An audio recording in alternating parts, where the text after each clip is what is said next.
তুমি আমাকে বিয়ে করবে? কণিকা, তুই কি পাগল হয়ে গেছিস? তুই রাজমিস্ত্রিটাকে বিয়ে করার কথা বলছিস? তোর লাখ টাকার প্যাকেজ, আর তোর এই রাজমিস্ত্রিটাকে দেখে মনে হয় যে ও 1 লাখ টাকা বছরে ইনকাম করতে পারে? পরে বলবো। করবে আমাকে বিয়ে? এসব কি হচ্ছে? তুই একটা মিস্ত্রিকে প্রপোজ করছিলি আর সে আবার ছুটে পালিয়েও গেল। তুমি জানো ওর ঘর কোথায়?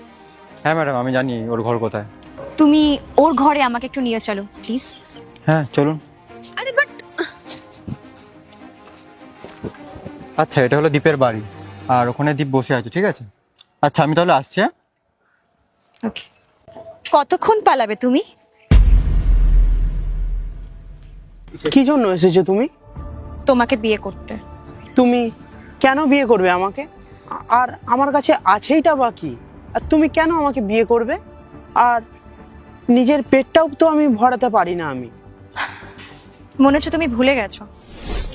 কণিকা, তোমাকে আমি একটা কথা বলবো। দেখো, আমি তো পড়াশোনায় ভালো না, আর তুমি তো ক্লাসের টপার। আর আমার মনে হয় না তোমার বাবা আমাদের সাথে বিয়ে দেবে। কেন? একটা মেয়ে না কখনো একটা অশিক্ষিত ছেলেকে বিয়ে করবে না। কিন্তু তুমি অশিক্ষিত কেন হতে যাবে? তুমি তো পড়াশোনা করো। দেখো, আমার না পড়াশোনা করতে না একদম ভালোই লাগে না।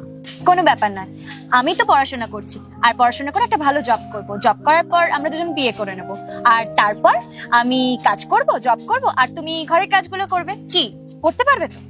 হ্যাঁ হ্যাঁ, এটা তো আমি করতেই পারবো। দেখো, ছোটবেলার কথা সেটা আলাদা।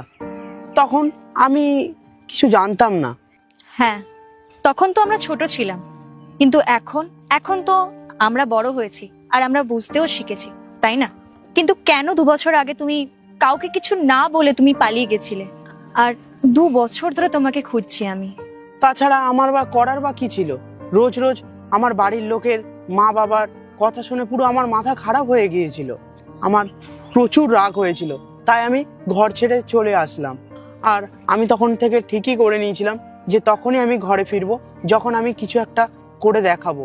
কিন্তু তারপর যখন এখানে আমি আসলাম, তখন আমি আমার পেটটাও ঠিকঠাক করে ভরাতে পারলাম না। ভালো কোনো জবও খুঁজে পাচ্ছি না, তাই আমি এখানে রাজমিস্ত্রির কাজ করছিলাম। আর আমি এখন রিয়েলাইজ করলাম যে আমাদের লাইফে পড়াশোনাটা কতটা দরকার। আরে, তোমার তো আমাকে বলে যাওয়াটা খুব দরকার ছিল, তাই না? তুমি ভাবতেও পারবে না যে তুমি চলে। পার্ট 2 দেখতে সাবস্ক্রাইব করো ভেলকু 78M।